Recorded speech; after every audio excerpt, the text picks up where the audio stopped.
Ladies and gentlemen, welcome to the Bullpen.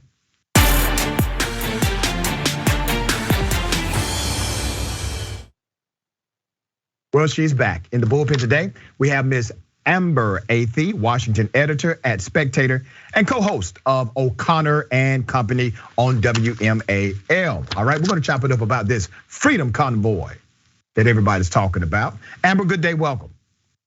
Thank you for having me.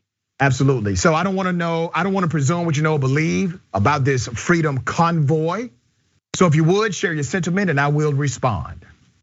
Absolutely. Well, I think what's happening here is that the public health officials in Canada thought that they could pressure people into getting the vaccine by making their lives as inconvenient as possible. And the truckers said, guess what? We can do that too. And they have been protesting on various streets in Ottawa for a few weeks now. I know recently they cleared the bridges. I applaud that because those were an impediment to people being able to access emergency services as well as cross the border.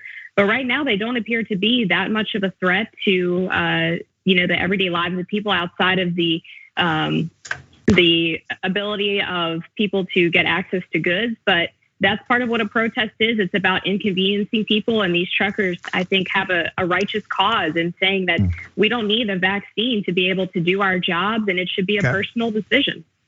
All right, so since you are saying that protest is about inconvenience, you agree with me then that when a Black Lives Matter protest happens in Florida and they stop traffic, that they should not be arrested and charged with a felony per the now law of Georgia signed by Governor DeSantis. You disagree with Governor DeSantis as it relates to that law because protests are to make people uncomfortable and inconvenient, correct?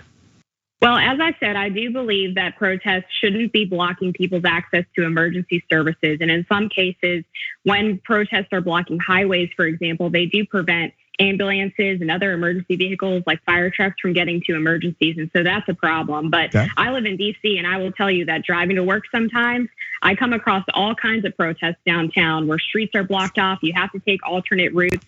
And I respect those people's right to protest. That's part of the First Amendment. And I believe that Canadians have that right too. Sure. Particularly considering the truckers are protesting a mandate that applies to both their travel between Canada and the United States. I'm going to get into that. Now, initially when you started your proclamation here, you said that basically these truck drivers are not creating a significant problem for Canadians. Well, that's not true. Not only are they creating the significant problem of disrupting commerce, as you have already noted, they are also creating the significant challenge of emergency services, and they do not care for the most part. And 11 individuals have been arrested, and many of them who were arrested were actually found to have body armor, automatic weapons, and they had a plot to kill police officers in the Royal Canadian Mounted Police. Well, obviously I condemn any use of violence in protest. I feel the same way about any violence that breaks out during Black Lives Matter protests. I believe in condemning violence that breaks out in Antifa protests. And again, I'm pretty consistent on the fact that I don't think access to emergency services should be blocked. Obviously, when truckers protest, it's going to be a side effect of that protest that commerce gets disrupted. So and without having that, right. Let's get into the truckers' protest because you're right, this is trucker led. And here's the catalyst of the protest. It's not even over vaccines. What you may not know is that 91% of truckers are already vaccinated that are stationed in Canada, meaning they have a Canadian license to drive a truck. 91% of them are already vaccinated.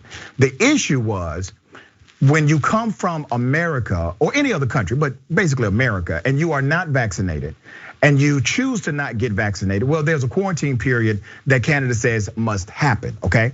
So you have a minority of Canadian truckers who are now involved in this protest that has created massive media content without the context of the fact that they are the minority here. They are a small minority. And the numbers have been exaggerated by pundits on the right.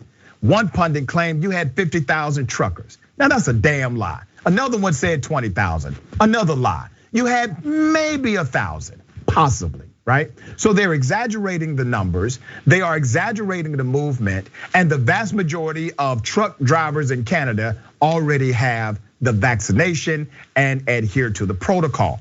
Tell me, why do you think this movement is being represented as some kind of majority movement of Canadian sentiment when that could not be further from the truth? Well, let me tell you that just because someone is vaccinated does not mean that they support mandates. I received 1 dose of the vaccine. I got the J&J. I absolutely oppose mandates. And here's why. The vaccines don't stop you from catching or spreading the virus. They're a method of personal protection to reduce your risk of severe illness or hospitalization or death. So in that sense, it should be a personal choice. Just because the vast majority of truckers are vaccinated doesn't mean that there aren't vaccinated people protesting for the right of people to remain unvaccinated. And that doesn't mean that the rights of those 9% matter any less than the people who have already chosen to get that vaccine. And I understand the quarantine period. What these truckers are asking for is that they receive an exception for multiple reasons. One, again, the vaccine mandate does not adhere to the scientific reality of the vaccines. And number two, truckers are not interacting with very many people when they're delivering goods. For the most part, they're in their cabs for hours on hours a day and only interact during that brief transition period where they are unloading goods to storefronts. So the idea that they even need to be vaccinated because they're posing some severe risk to people in the first place is just not accurate. You know, it is interesting. You know, we talk about something called herd immunity, right? And granted, you can never get to herd immunity just by having a silo of vaccination here or a silo of vaccination there. The reality is, in order to reach herd immunity as a species, we have to engage in this process as a human race. Now, I'm with you on the individual healthcare side. I do believe in religious as well as medical exemptions. As a matter of fact, in America, you not only have a religious exemption, and I'm talking about for professions that mandate it, you have a religious exemption, you also have a philosophical exemption, and you could obtain a medical exemption, which means it's actually not a mandate, it's a de facto protocol is what it is. But when you go to a place like Canada, remember the rule only applies to those who leave outside of Canada and come back into Canada. That's where the rule applies. And they're looking at this not from the perspective of just an individual health issue, but instead a public health crisis. And a public health crisis is an ecosystem of healthcare that includes the weight that you place on your local emergency services and hospitals. Let me give you an example. Well, Omicron hit America. I'm on the board of directors of a major hospital. Well, Omicron hit. Omicron was 5 times more infectious than the previous variants, right? But it was less harmful based on the observable science. What did that mean? That meant that more people were going to the hospital than ever before, even from the first, even more so than the first variant of COVID. They were going to the hospital because they were tested positive for COVID, right? What was happening? That meant people inside of that hospital that needed other services as it relates to cancer, as it relates to HIV/AIDS, as it relates to emergency heart conditions. Well, they could not be seen because hospitals did not have the capacity. That's why this is a public health issue. 88% of everyone who was hospitalized in the state of Georgia for COVID did not have a COVID vaccine. That's the public health narrative. That's the reason why you cannot only apply the lens of individual healthcare. Do you get my point here? I do understand your point. However, I do find it interesting that COVID-19 seems to be the only public health issue that we tell people that they're not allowed to come to the hospital at a certain rate because they could overwhelm hospitals. We don't do that during flu season or other potential public health crises where people are going to the hospital at very high rates. That's actually not true. That's not true. Hospitals will routinely place a temporary protocol if they have found there to be high infections of the flu or other viruses. But they don't require people to go and get a flu shot, right? Well, so there is a fundamental and even if you have there. A shot, no. Even if you have a shot, the protocol of that hospital does not change. Remember, they're dealing with it from the perspective of a public health crisis. And right, so that's my point. We don't require people to go get a flu shot because hospitals could become overrun. We still allow people to make that choice based on their individual risk factors. And let me take your point about the religious and medical exemptions. Okay, so let me respond to that before you get to that. Let me respond to that. Naturally, we're still observing a very new virus in America. We get to sit back and pontificate about the decision of schools and the decision of colleges and healthcare facilities and companies.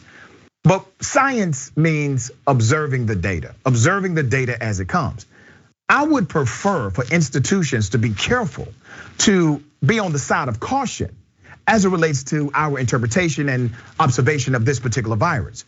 We have observed the flu virus for decades in the United States and beyond. We have studied it, we understand how it interacts. This is a very new virus. So I understand why someone would make a decision to go all the way to the cautious end of the spectrum rather than play Russian roulette with the lives of others. I'm okay with that decision. I'm not mad at it. Now, as we continue to learn more information, the policy should change.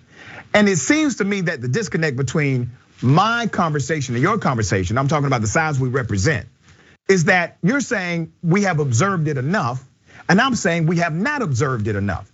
And I think you and I would probably agree when this thing first happened, we really needed to implement protocols to restrict travel and restrict other behavior until we figure more out. So you and I probably started on the same exact wavelength when this thing first hit. Am I right on that?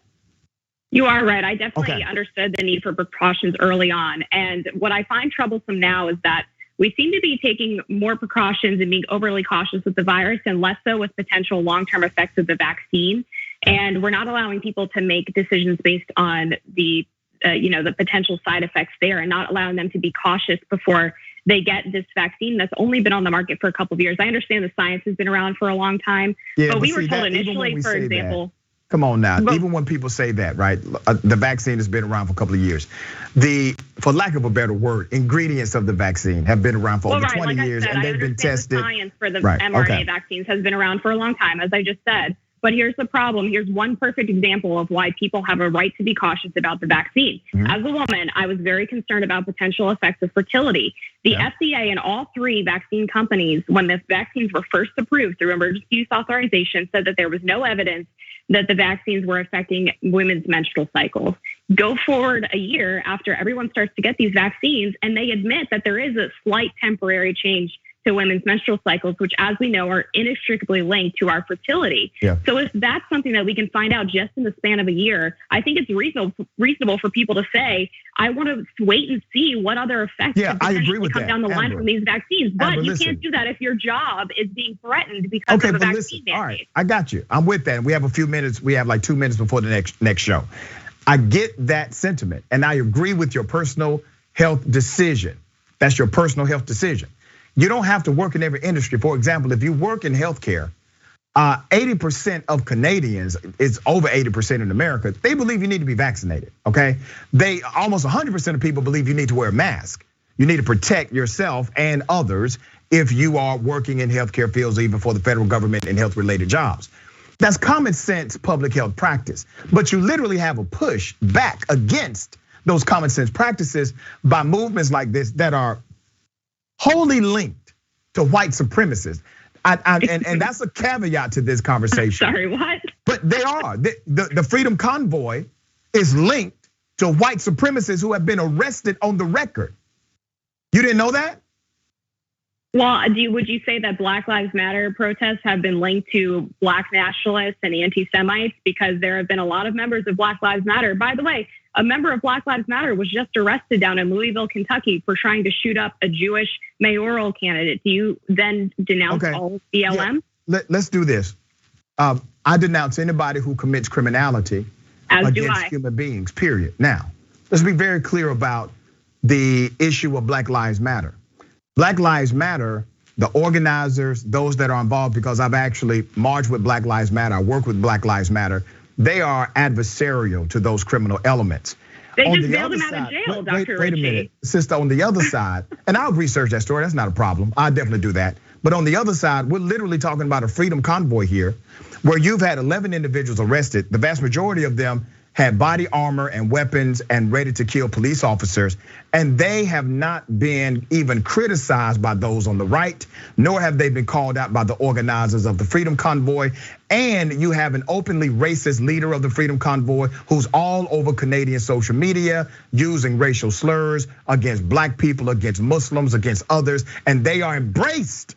They are embraced by the Freedom Convoy. They are not rejected as individuals who subscribe to some movement in Black Lives Matter, people in Black Lives Matter will reject you if you are a criminal. That's not happening on the right. Well, I would like to see evidence that they actually embrace those individuals, because when I heard about it, I immediately condemned it. But Black Lives Matter. Where did you condemn it? Let me ask you, where did you condemn it? Can I find it on social media? At the beginning of the show, when you asked me about it. You said you condemned it immediately. My show is not immediate. Did you condemn it on social media?